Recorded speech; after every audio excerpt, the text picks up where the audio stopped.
नमस्कार मेरे प्यारे साथियों, आप सभी का स्वागत है स्वामी विवेकानंद स्टडी सर्किल प्रयागराज में।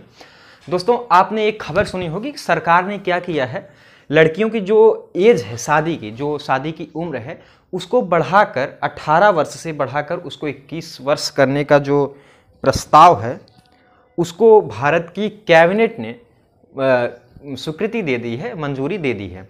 दोस्तों, क्या है ये पूरा मामला, यहाँ पर हम लोग देखेंगे, थोड़ा सा मैरिज एक्ट के इतिहास में भी चलेंगे, वो सारे मैटर्स हम लोग देखेंगे।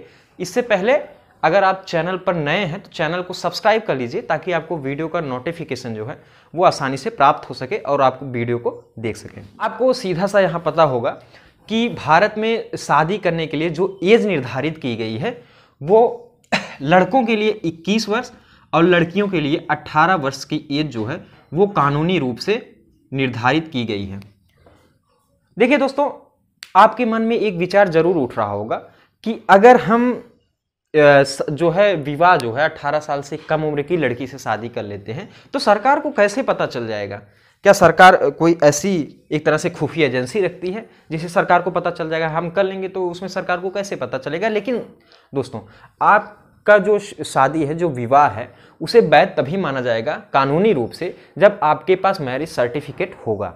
और मैरिज सर्टिफिकेट अगर आप बनवाने जाएंगे मैरिज रजिस्ट्रार में तो आपको वहां पे आपकी आयु प्रमाण पत्र, एज सर्टिफिकेट जरूर मांगा जाएगा। तो वहां पे आपको सीधा सा वहां पता चल जाएगा कि आपने एक तरह से बाल विवाह तो नहीं किया है। अगर आपने 18 साल से छोटी लड़की से शादी की है तो वहां पे आपने बाल विवाह किया है, चाइल्ड मैरिज किया है। और बाल विवाह भारत में क्या है, निषेध है। इसके कारण आपको क्या हो सकता है, वहां पर सजा का प्रावधान होगा और आप सजा के पात्र होंगे। भारत में शादियों को कानूनी मान्यता तभी मिलती है, जो मैंने आपको बताया कि आपका जो एज है वो लड़कियों की 18 साल और लड़कों का एक तरह से 21 साल होना चाहिए, तभी आप कानूनी रूप से वैध हैं। वरना आपको हिंदू मैरिज एक्ट 1955 के तहत आप सजा के प्रावधान होंगे। आपके मन में एक विचार हो सकता है कि सर, भारत में जो भी शादियां होती हैं वो हिंदू मैरिज एक्ट के ही तहत होती हैं, तो ऐसा नहीं है दोस्तों। हर धर्म के अपने अलग अलग कोड हैं, तो इसलिए हर धर्म में अपने हिसाब से शादियां करते हैं। अब इसमें जैसे आपको इस्लाम धर्म में आपकी जो एक तरह से एज है निर्धारित नहीं है, वहां पे आप जब लड़की किशोरावस्था में चली जाती है तो उसमें आपके शादी करने के योग्य माना जाता है। तो 15 दिसंबर को कैबिनेट ने, यूनियन कैबिनेट ने ये स्वीकृति दी कि 18 साल से बढ़ाकर शादी की जो लड़कियों की उम्र है उसे 21 साल कर दिया जाए। हम लोग थोड़ा सा इतिहास में जाते हैं कि कहाँ से इन शादियों का एक तरह से शादी की एज का निर्धारण शुरू हो गया। दोस्तों, भारत में शादी की उम्र की सीमा निर्धारित करने के लिए सबसे पहले अगर हम लोग बात करें तो जहां से इसकी शुरुआत हुई तो 1929 में एक एक्ट आया, शारदा एक्ट। उसके तहत क्या किया गया, लड़कों की और लड़कियों की शादी की उम्र की सीमा निर्धारित की गई। उस समय लड़कों की जो उम्र निर्धारित की गई थी वो 18 वर्ष और लड़कियों की जो सीमा निर्धारित की गई थी विवाह की उम्र की वो 15 वर्ष की गई थी।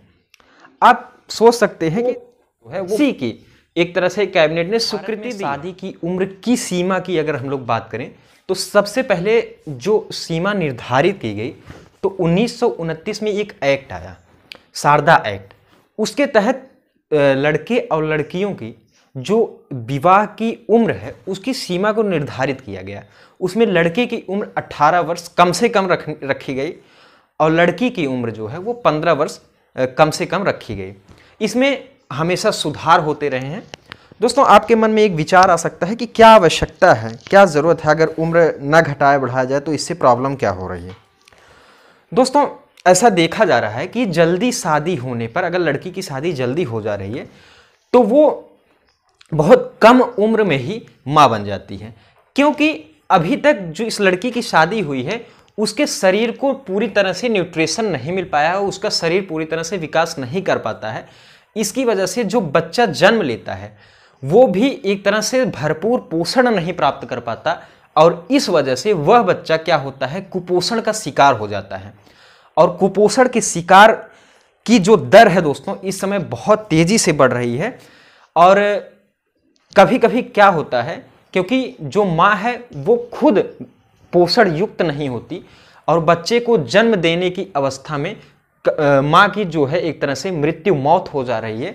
इस दर को कम करने के लिए, इसको रोकने के लिए अगर लड़की की जो शादी की एज है उसको बढ़ा दिया जाए, यानी 18 से 21 वर्ष कर दिया जाएगा, तो इससे क्या होगा कि जो लड़की की एक तरह से न्यूट्रिशन है, पोषण है, वो प्राप्त कर सकेगी और एक स्वस्थ बच्चे को जन्म दे सकेगी, और इस हिसाब से बच्चा जो है वो कुपोषित नहीं होगा और माँ की भी जान बचाई जा सकेगी। तो यह अगर उम्र की सीमा को बढ़ा दिया जाए तो ये सुधार हो सकती है। यहाँ पर दोस्तों हम लोग देखेंगे कि मैंने आपको बताया शारदा अधिनियम के तहत, शारदा एक्ट के तहत लड़कियों की जो कम से कम एज रखी गई थी वो रखी गई थी 15 वर्ष, और लड़कों की जो एज रखी गई थी वो 18 वर्ष रखी गई थी। यहाँ पर 1978 में क्या किया गया, संशोधन करके दोस्तों लड़कों की जो एज है उसको 21 वर्ष और लड़कियों की एज 18 वर्ष वहां पर कर दी गई थी। देखिए दोस्तों, अगर हमें इसमें संशोधन करना है तो हमें किन पार्ट्स में संशोधन करने पड़ेंगे। अगर एज की बात करें, शादी की सीमा, उम्र की सीमा की बात करें, तो यहाँ पर 3 जगहों पर शादी की सीमा की बात की गई है।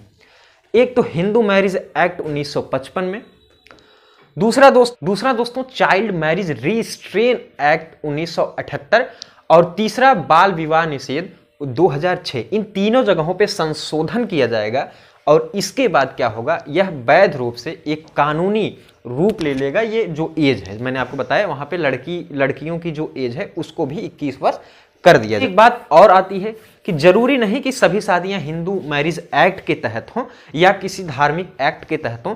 अगर दो जो अंतरजाति अंतरधर्म विवाह जो होता है, जैसे लड़की किसी अन्य धर्म की और लड़का किसी अन्य धर्म का है, इस शादी को किस अधिनियम के किस एक्ट किस रूप से कानूनी अधिकार दिए जाएंगे, कानूनी मान्यता दी जाए, इसके लिए दोस्तों स्पेशल मैरिज एक्ट 1954 में स्पेशल मैरिज एक्ट 1954 के तहत वो दोनों विवाह कर सकते हैं। तो 1954 में भी संशोधन करना वहाँ। दोस्तों यहाँ पर एक बात हमें और ध्यान देनी होगी कि जैसे अभी तक लड़कियों की एज जो है न्यूनतम वो 18 वर्ष की गई थी, इसमें एक रिपोर्ट आई है 2015-16 में। अगर रिपोर्ट हम लोग देखें तो लगभग 27% शादी ऐसी है जो बाल विवाह यानी 18 वर्ष से कम एज की लड़की जो है उसकी शादी कर दी जाती है, 27%।